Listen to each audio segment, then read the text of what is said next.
Saúdo a todos na paz do Senhor Jesus. Irmãos, vamos dar continuidade no nosso trabalho, na obra de Deus. E a mensagem de hoje, nós estamos ainda no capítulo 24 de Mateus, O sermão continua, a vinda do Filho do Homem, Que diz o seguinte: e logo depois da aflição daqueles dias, o sol escurecerá, e a lua não dará sua luz, e as estrelas cairão do céu, e as potências do céu serão abaladas. Então aparecerá no céu o sinal do Filho do Homem, e todas as tribos da terra se lamentarão, e verão o Filho do Homem vindo sobre as nuvens do céu, com poder e grande glória.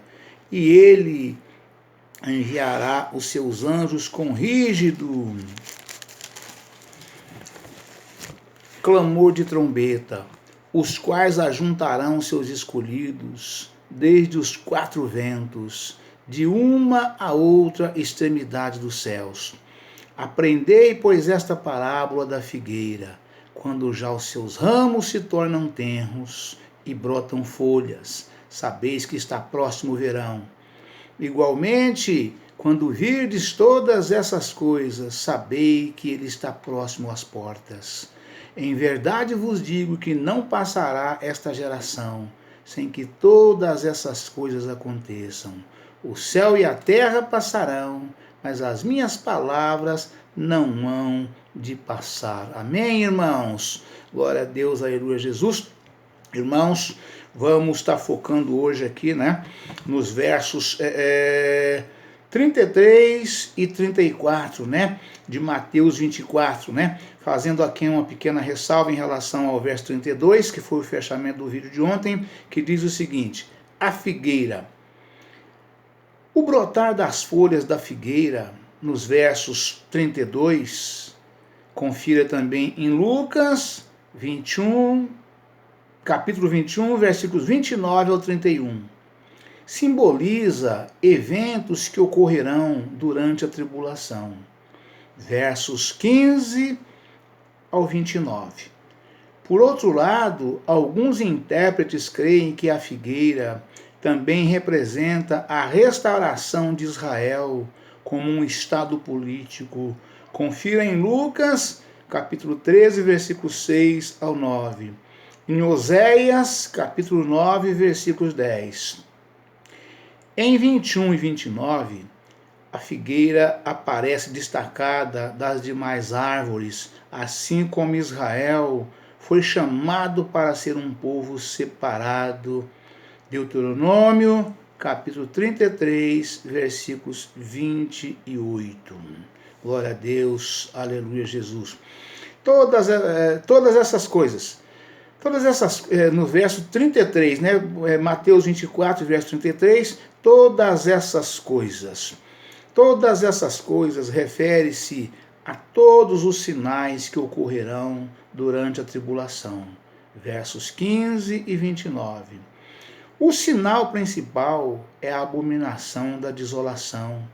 Ver o estudo A Grande Tribulação na página 1438.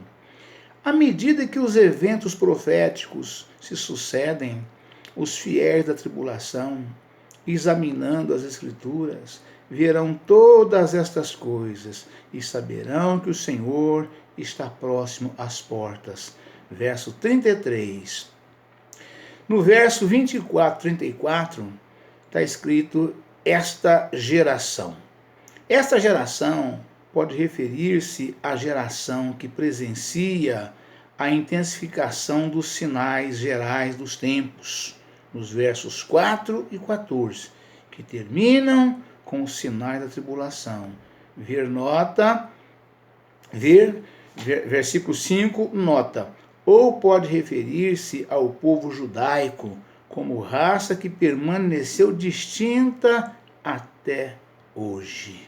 Amém, irmãos? Glória a Deus, aleluia, Jesus, Então, irmãos, vamos aqui, como eu disse, vamos focar aqui nos versos 32, 33, 34, 35, né? Ou seja, focando no 33, 34, 35, mas fazendo menção ainda do 32, porque ontem ele ficou um pouco aquém do que deveria ter sido a minha explanação sobre o verso 32, né? Verso 32 diz: aprendei, pois, esta parábola da figueira. Quando já os seus ramos se tornam tenros e brotam folhas, sabei que está próximo o verão. Ou seja, irmãos, nas estações do ano, né? Quando vem ali o mês de outono, né? As folhas começam a cair, né? As árvores vai perdendo, todas as árvores de um modo geral, em toda a face da terra, né? Elas perdem as folhas, né? Elas perdem as folhas. E por que elas perdem? Para trocarem as folhas velhas caem, né? Venceu o seu tempo, né? Que foi de um ano ali das 3 estações que passaram, né? Fechando o quarto já com a 4ª estação, né? Que é o final de outono, né? Primavera, verão, verão, né? Inverno, outono, né?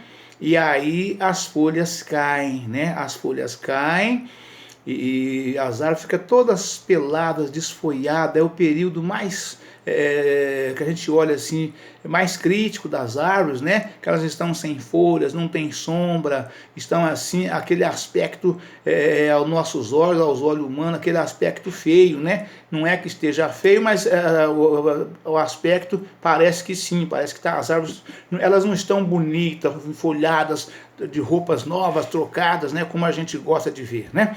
Então, aprendei, pois, esta parábola da figueira, quando já os seus ramos se tornam tenros e brotam folhas. Ou seja, ali caem as folhas velhas todas, os brotos, os ramos das folhas crescem um pouco mais, né? Cresce um pouco mais para poder soltar folhas novas no seu crescimento, né? Soltam folhas novas as árvores e os ramos nas pontas crescem, né? Então, quando os seus ramos se tornam tenros e brotam folhas, sabei que está próximo o verão. Então isso acontece, estão desfolhadas, caem as folhas velhas todas e vêm as folhas novas, né? Que é exatamente a palavra de Deus. Ela enfatiza muitas vezes, ela menciona em todas as suas parábolas a figueira, né, como representando o povo de Israel, né, nessa situação de um modo geral, né?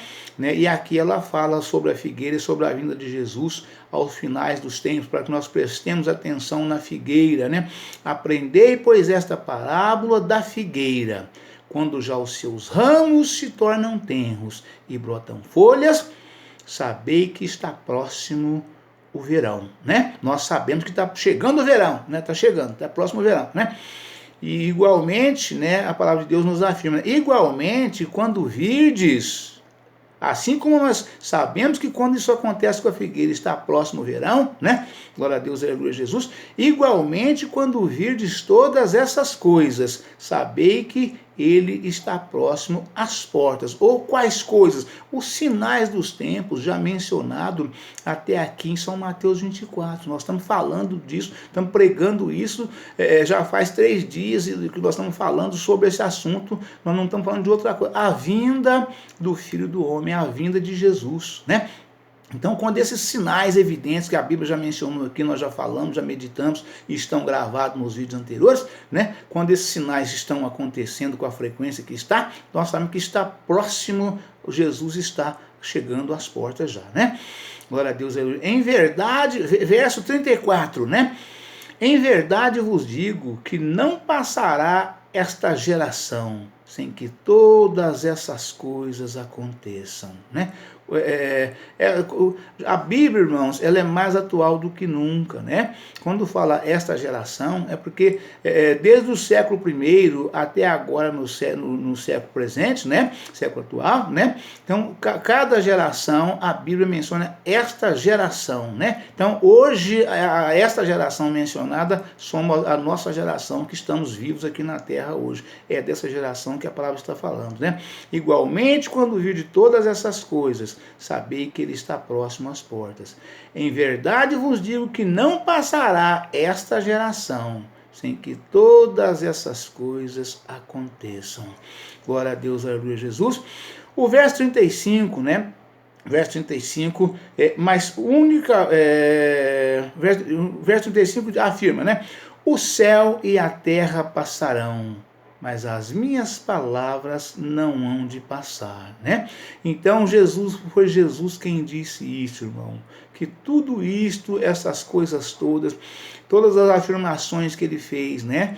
Aqui em São Mateus 24, né? Todas essas coisas mencionadas, item por item, né? Então Jesus afirmou sobre isso, que essas coisas todas precederiam a sua vinda, que tudo isso aconteceria, né? E que não passaria, né? Essas coisas sem que ele realmente viesse, né? O céu e a terra passarão, mas as minhas palavras não hão de passar, né? Porque a palavra de Deus afirma que haverá um novo céu, uma nova terra, né? Uma nova Jerusalém, né? Então, de modo que Jesus está afirmando, né, que o céu e a terra passarão, né, mas as minhas palavras não hão de passar, né? Então, vamos, irmãos, nos prepararmos, né? Vamos nos preparar. Só há um jeito, irmão, só há um meio de nós conseguirmos escapar de todas essas coisas, da ira de Deus, né, contra nossas vidas, contra o homem, contra o ser humano aqui na terra por causa do pecado. O pecado está demais, está avassalador, né? Assim como aconteceu nos dias de Noé, aconteceu com Sodoma e Gomorra, com Ló, né? Que o pecado subiu às narinas de Deus, né? Hoje não está diferente, irmãos. O pecado está subindo e subindo às narinas de Deus. Então Deus está irado com a humanidade, de um modo geral, né, de todas as formas, por causa do pecado, né? Então, de modo que só há um meio de escapar, irmãos. É você se arrepender dos seus pecados, como foi nos dias de João Batista, né? Que João Batista pregava: arrependei-vos que é chegado a vós o reino dos céus, né? Então, de modo que é chegado a cada um de nós o reino do céu. Então, você, irmão, você, irmã, que está com a sua vida desconcertada, faça um concerto com Deus, né? Preste atenção nos sinais dos tempos e não peque mais, viu? Como Jesus disse em algumas oportunidades, né? As pessoas chegavam para ele com problemas ali assolando a sua própria vida, né? E Jesus falava para a pessoa, né? Os teus pecados te estão perdoados. Vai e não peques mais, para que não te suceda coisas piores, né? Então, de modo que a pessoa tinha os pecados perdoados, tinha o seu problema resolvido, né? Ali, seja o que for, problema de qualquer natureza que fosse, né? Então, a partir daquele momento, a pessoa, se não pecasse mais, Jesus falou: vai e não peques mais, para que não te suceda coisas piores, né? A pessoa já estava num estado ali que ninguém dava jeito, né? Só Jesus, né? Então Jesus fala também para todo homem, toda mulher, né? Que ainda não aceitou Jesus até hoje, que está aí vivendo de forma dissolutamente no mundo, né? No mundo de pecado, cometendo todo tipo de atrocidade, iniquidade, todos os pecados da carne, que é o que a carne oferece, né? Então Jesus está conclamando a cada um de vocês, a cada um de nós, de um modo geral, né? Vinde, arrependei-vos dos seus pecados, que é chegado a vós o reino dos céus, né? Quer dizer, se os nossos pecados, se nós arrependermos dos nossos pecados e mudar o curso da nossa vida, né? Então nós teremos as nossas vidas transformadas, e se Jesus voltar nesta noite, nós partiremos com ele são e salvo de corpo, alma e espírito, né? E os irmãos que estão na igreja, que são crentes, mas estão com a sua vida desconcertada, conserte, irmãos. Faça um concerto com Deus, irmãs. Faça e mude o curso da sua vida e fique apercebido, não fique desapercebido, porque Jesus está voltando, né? E se ele voltar nessa situação que você se encontra, irmãos, vocês vão ficar, tá bom, irmãos? Então, o Senhor Jesus não tem prazer, né, na morte do ímpio, né? Ele quer que todos se salvem, que venham ao arrependimento e alcancem o reino dos céus, né? Então, assim o Senhor está conclamando, assim a palavra de Deus está falando. Eu estou aqui falando com vocês, né, falando comigo, primeiramente comigo, depois com todos aqueles que me ouvem, que me vê, né? Para que possam entender e se converterem e mudar o curso da sua vida e não ficar na vinda do Senhor Jesus. O Senhor está às portas, irmãos. Então entenda, leia, veja e entenda, arrependa, aceite o Senhor Jesus como seu único suficiente Salvador, né? E alcance o reino dos céus em nome do Senhor Jesus. Amém? Deus abençoe a todos, um forte abraço, viu? Fiquem todos na paz do Senhor Jesus e amanhã estaremos de volta com um novo vídeo e uma nova mensagem em nome do Senhor Jesus. Amém?